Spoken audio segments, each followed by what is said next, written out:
তার খুব কাতুকুতু। আমার একদম কাতুকুতু নেই। তারা ছেলেটাকে কাতুকুতু দিচ্ছে তাকে হাসানোর জন্য। তো এই রকম কথা আমরা অনেক বলে থাকি বা শুনে থাকি। তো এই কথাগুলিকে কিভাবে তোমরা ইংরেজিতে বলবে, আজকের এই ক্লাসে তোমাদের সেটাই শেখাবো। সেই সঙ্গে আরও কয়েকটি সেন্টেন্স রয়েছে। তো প্রত্যেকটি সেন্টেন্স তোমাদের স্পোকেন ইংলিশের জন্য খুবই কার্যকরী হবে। তো মূল ক্লাসে যাবার আগে তোমরা নতুন যদি কেউ থেকে থাকো, আজকের ক্লাসে অবশ্যই চ্যানেলটিকে সাবস্ক্রাইব করে রাখবে। তো যেই সেন্টেন্সটির কথা বললাম, তার খুব কাতুকুতু, মানে খুব সুরসুরি, তার গায়ে হাত দেওয়াই যায় না। বিশেষ করে পাঁজরে, পেটের আশেপাশে এই অংশগুলোতে হাত দিলে তার হাসি চলে আসে, মানে তার খুব কাতুকুতু। তো এই সেন্টেন্সটাকে আমরা ইংরেজিতে কিভাবে বলবো? তো সেন্টেন্সটি প্রেজেন্ট টেন্সের মধ্যে রয়েছে। তো এখানে সাবজেক্ট সে, অর্থাৎ তার খুব কাতুকুতু। তো এখানে আমরা শুরুতে নিয়ে আসব হি অর শি। তো হি ইজ। তো এই যে কাতুকুতু, তার খুব কাতুকুতু, এখানে শব্দটি আমরা ব্যবহার করব অ্যাডজেক্টিভ হিসেবে, অর্থাৎ একটি বিশেষণ হিসেবে। তো কাতুকুতু এর জন্য আমরা ব্যবহার করব টিকলিশ। টিকলিশ। তাহলে তার খুব কাতুকুতু এর জন্য আমরা বলবো he is very ticklish. Is very ticklish, অর্থাৎ তার খুব কাতুকুতু। তো পরের সেন্টেন্স, আমার কাতুকুতু নেই, মানে আমাকে এই সুরসুরি দিয়ে কোনো লাভ নেই, আমার কাতুকুতু নেই। তো এই সেন্টেন্সটাকে আমরা কিভাবে বলবো? তো এখানে সাবজেক্ট আমি, তো আই। তো সেন্টেন্সটি নেগেটিভ সেন্টেন্স, আমার কাতুকুতু নেই। তো এখানে I am not. I am not, এখানেও আমরা অ্যাডজেক্টিভটা ব্যবহার করব টিকলিশ। তো আই অ্যাম নট টিকলিশ।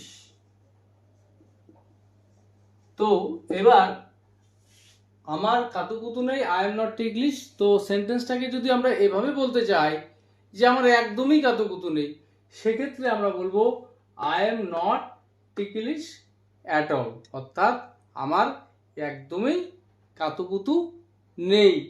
পরের সেন্টেন্স, আমাকে কাতুকুতু দিও না। কাজ করছি এখন, কাতুকুতু দিও না। তো এই যে আমাকে কাতুকুতু দিও না, এই সেন্টেন্সটি ইম্পারেটিভ সেন্টেন্সের মধ্যে রয়েছে। তো এই সেন্টেন্সটি তৈরি করতে গেলে আমরা কখনোই এই টিকলিশ মানে অ্যাডজেক্টিভ ফর্ম এখানে ব্যবহার করতে পারবো না। এখানে আমাদের আনতে হবে ভার্ব, অর্থাৎ কাতুকুতু দেওয়া। তাহলে আমাকে কাতুকুতু দিও না, এই সেন্টেন্সটাকে আমরা বলবো ডোন্ট। তো এখানে কাতুকুতু দেওয়া যে ভার্ব, সেটা আমরা ব্যবহার করব টিকল। তাহলে আমাকে কাতুকুতু দিও না, ডোন্ট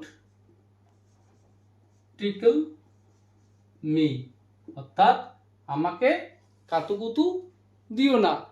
পরের সেন্টেন্স, তারা ছেলেটিকে হাসানোর জন্য কাতুকুতু দিচ্ছে, মানে জোর করে তাকে হাসাবে, হাসানোর জন্য কাতুকুতু দিচ্ছে। তো এই সেন্টেন্সটাকে আমরা কিভাবে বলবো? তো সেন্টেন্সটি প্রেজেন্ট কন্টিনিউয়াস টেন্সের মধ্যে রয়েছে।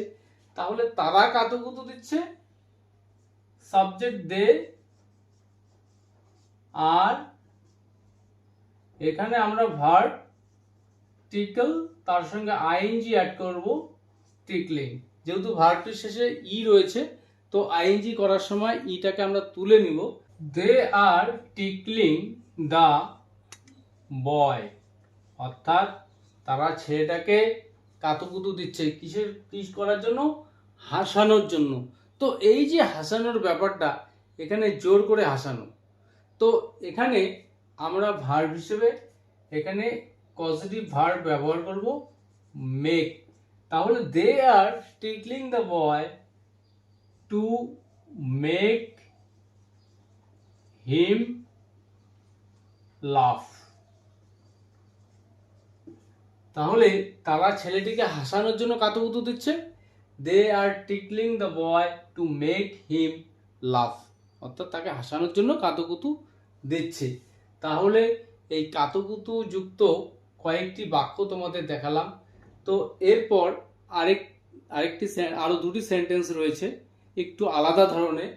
যে ছেলেটির পকেটে 100 টাকা গুজে দিও, তিনি আমার পকেটে 100 টাকা গুজে দেন। খুব কমন কিছু কথা, এটাও আমরা শুনে থাকি। তাহলে এই যে পকেটে টাকা গুজে দেওয়া বা কিছু একটা গুজে দেওয়া, তো এই সেন্টেন্সটাকে আমরা কিভাবে বলবো? যে ছেলেটির পকেটে 100 টাকা গুজে দিও, ছেলেটা টাকাটা নিতে যাচ্ছে না, গুজে দিও। তাহলে এটি একটি ইম্পারেটিভ সেন্টেন্স। তো এর জন্য আমরা ভার্ব নিয়ে আসবো, গুজে দেওয়া, স্লাইড। স্লাইড 100 রুপিস, অর্থাৎ 100 টাকা গুজে দিও।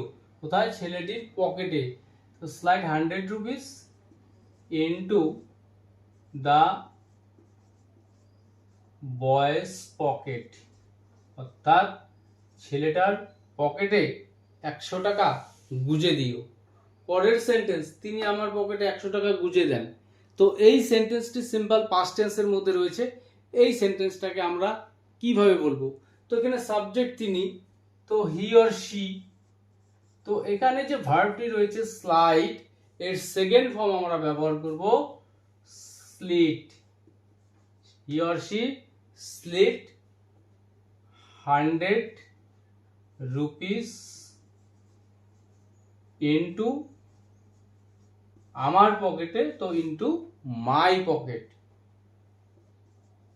অর্থাৎ তিনি আমার পকেটে 100 টাকা গুজে দিয়েছিলেন। তাহলে আজকের ক্লাসে এই যে সেন্টেন্সগুলি তোমাদের দেখালাম, সেন্টেন্সগুলি বুঝতে কোথাও কোনো অসুবিধা হলে, কোন রকম প্রশ্ন থাকলে তোমরা অবশ্যই কমেন্ট করে জানাবে।